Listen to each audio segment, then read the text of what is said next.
Hello and welcome to the Stellar Way for Course Creators.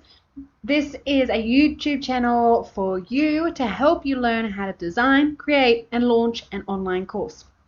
So today in this video, we are going to be looking at what is a curriculum and why is it so important in course creation. And we're also going to delve into the difference between a course curriculum, curriculum mapping, and lesson planning. So let's have a look.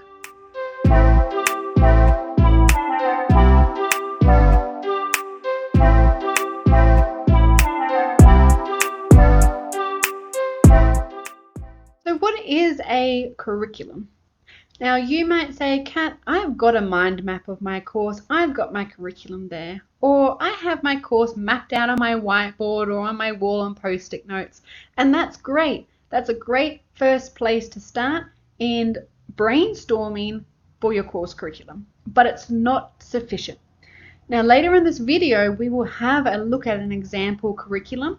But in a nutshell, a course curriculum is a structure to your online course. So it helps you to be able to look at the overall goal of your course and then how you're going to help students be able to achieve that goal. Again, we'll have a look at that breakdown later on in this video. So, why is a curriculum so important to your online course? Firstly, it is important in making sure that you are focusing on that end goal for your students, which is what are they going to achieve in the course that they take with you. So this in turn will help you to ensure everything in your course is all streamlined to that overall goal. It will help you to identify what information to include and what information to exclude. Because I know how we all want to put in as much value as we can for our courses, but in doing so, we can be doing too much that we're overwhelming our students, which in fact is called a cognitive overload, where we're giving them way too much food for thought, way too much information, so they walk away from your course going, I didn't learn a thing, because we're just providing so much that they have no takeaways. They don't even know where to start. What we're doing is that we're overwhelming them even further. So the importance of a curriculum is to help you stay focused for your online course. Most importantly, a curriculum is the very first thing that you must do in course creation. Why? Because the course curriculum, as we will see shortly, will provide you with the tasks that you need to do to be able to design, create, and launch an online course. So consider it as a structure that you're building, that the output of that is everything you need to do to create an online course. So to recap, a course curriculum is a structure to your online course, and it's important to make sure that everything is streamlined and that you are not including any fluff in your online course. So let's now have a look at a breakdown and the difference between a course curriculum, curriculum mapping, and lesson planning. So here we are on my curriculum that I have for a particular course. Now this page that we're looking at is my curriculum, and there are three important things to look at here. The first is an overall course goal. So everything that you see on this page leads to this overall course goal. The second important thing are these learning outcomes. Now I've categorized these learning outcomes into modules, but it's not a requirement. You might have modules, elements, sessions, chapters, whatever you might have. That's not too important, it's optional. But the second important thing is the learning outcomes. And then from these learning outcomes, we have knowledge, skills, and abilities. You can see that I don't have all three of them for every single learning outcome, and others I do. But these three form the competencies that students will learn to be able to achieve the outcome. When they achieve all the outcomes, they achieve the course goal. So three important things that must go into a course curriculum: course goal, learning outcome, and competencies. Now you can learn more about each one of these here in my YouTube video, I will have the links in the comments below, and they will take you through how to create a course goal, how to create a learning outcome, and how to create competencies.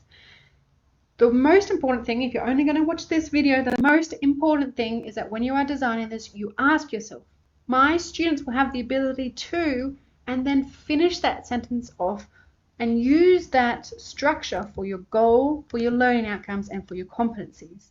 And that brings me to curriculum mapping. So here I have course outline part 1, and curriculum mapping can change so much. It can change across industries. It can change based on the regulations in your industry. For example, when I was teaching accredited training back in Australia, it was, and it still is, a heavily regulated industry when we are providing certificates of achievement, certificates not of achievement, but where we're providing certificates and diplomas to students. It's not something that you can just hand out. It's something that's very structured and very regulated.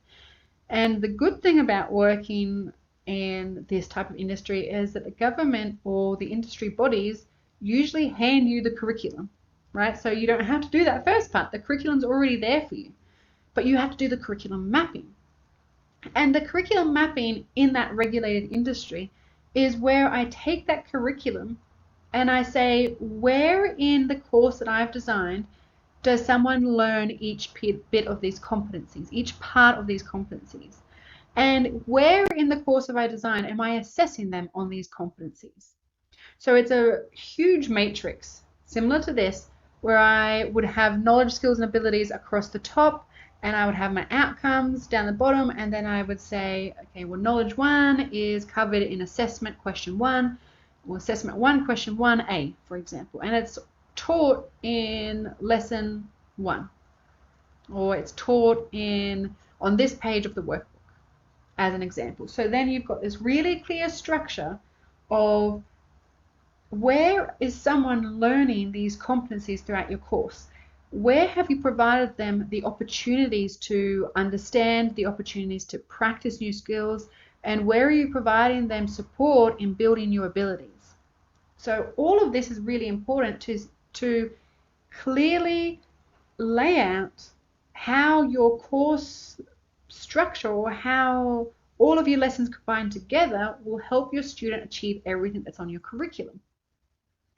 Now, if you don't work in a heavily regulated industry where you need to demonstrate this curriculum mapping, it may not need to be done as in depth, but I still recommend that you do some type of mapping. And here in my example, I don't have as many checkboxes done here, but for example, if I was to pop them in, I can say, for my students, to help them to be able to define what Agile is, then I can come across here and say, well, what lessons, activities, and assessments am I going to include to support my students in achieving that competency? And when they achieve all of the competencies based on the lessons, activities, and assessments, they will then achieve the outcomes. And when they achieve all of these outcomes, they will then achieve the overall goal. So that is why it's so important to do not only your curriculum, but then also to do curriculum mapping. So you can say, well, what is actually going to be included in my online course and why?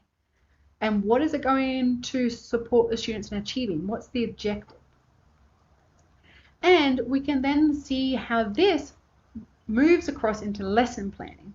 So before I move to lesson planning, what I like to do is a really nice big structure of looking at each chapter, bundle, module, whatever you'd like to call it, look at the outcome, the objectives, the lessons, and provide a brief overview. And this helps me to make sure that I've got a really clear, structured order, that it all makes sense. And it also helps me to be able to see if when I'm speaking about something is the right point to speak about something. Also helps me to be able to see, am I overloading the student way too much? Am I providing them with opportunities to practice? Am I providing them with what they need to achieve this overall goal? So this is a really nice visual that I like to use to make sure that I have everything laid out. Now, in regards to lesson planning, I want to show you two different examples. visuals. And this is what I refer to as storyboarding. You can watch another YouTube video that I've done, and I would include that in the link, of storyboarding and what it is and how you create one. But storyboarding here is when I look at the lesson, what's the outcome of the lesson, and then what is the objectives of the lesson. And then what I do is I break down each sequence. For example, in this video, there's 3 main sequences, and one of them is when I'm talking directly to my camera, and the other one is when I'm talking to my webcam, to you on my webcam, and also showing my screen. And this is what I've displayed here. So not only just the objectives, but also saying, in this video, what is someone going to see in that video? Are they going to see an image, a sketch, a video? What is it that they're going to see? Is it going to be animated? Is it going to be someone talking? Or is it going to be, I don't know, B-roll, I guess you call it, where you're seeing things in action? And then what are they going to hear? So what audio am I going to be providing? What instructions? And this is just a great place to put important things that you don't want to forget in saying. And then finally, what are the students expected to do? So what type of interactions or assessments are you giving? So things such as, okay, write down in your notebook right now, or pause this video and go and do X, Y, Z. So we don't want to forget any of those when we're recording a video. Now, it's very easy for us to pause a video if we've made a mistake. It's very easy for us to put some text on top of what we're saying, pause the video now and go and do X, Y, Z. It's very easy for us to edit a pre-recorded video, so it's not so bad if we forget to do something. So a lesson plan in a live situation, if we look at this workshop lesson plan, this is a very basic lesson plan. I have much larger lesson plans where I'm delivering classes live. That might be face-to-face when we're in a lecture hall and it's for 2 or 3 hours. This was a webinar that a workshop that was an hour and a half. Okay, so for an hour and a half session, this was my lesson plan. Now, I knew the content very well, that I didn't need to write so much about it, nor did I have students that were using textbooks that I had to say move to page 4, nor did I have PowerPoint slides. I don't like using that too often in my workshop specifically because this was an interactive workshop. Nevertheless, what I've included in here is time frames. I've included the topic that's going to be covered, and then most importantly, I looked at what's going to be covered and demonstrated. Now here is when I would say launch poll 1, as you can see. So this is an example of a lesson plan. The difference between a lesson plan and a course mapping is the course mapping takes your curriculum and looks at the entire course and looks at what video, what podcast, what workbooks, what text, what kind of lesson activity and assessments are you going to have to help students achieve the outcomes and competencies on the curriculum. Lesson planning is when you take one particular lesson and you plan it out. And so that would say, what are you going to cover in that one lesson? I particularly like to do storyboarding because it's much more in depth.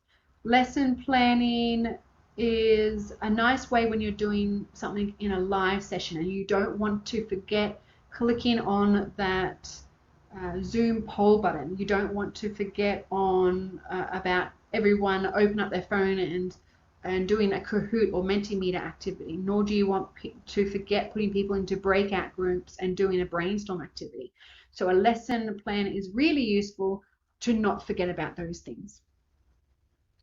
Okay, so going back to this curriculum here, we have got our course curriculum overall, then we have our curriculum mapping, and then we have the very beginnings of lesson planning. Now this is the very beginnings where it's like brainstorming, which we then do take off for particular lessons. I will then go and do a storyboard or a lesson plan. If you do want to know more about storyboarding, I have those videos as well here in my YouTube channel. Okay, so I hope that has been useful for you to start to identify what a curriculum is and why it's so important for you to do in your course creation. Remember, this is the first thing that you must do. Once you've got your curriculum, the output of that, or the results of your curriculum, are all the tasks that you will do to design, create, and launch your online course. Until next time, happy course creating, and please don't forget to subscribe to this channel to be notified as well by clicking on the bell of new videos that are added to this channel every single week so that you can design, create, and launch an online course. Happy course creating!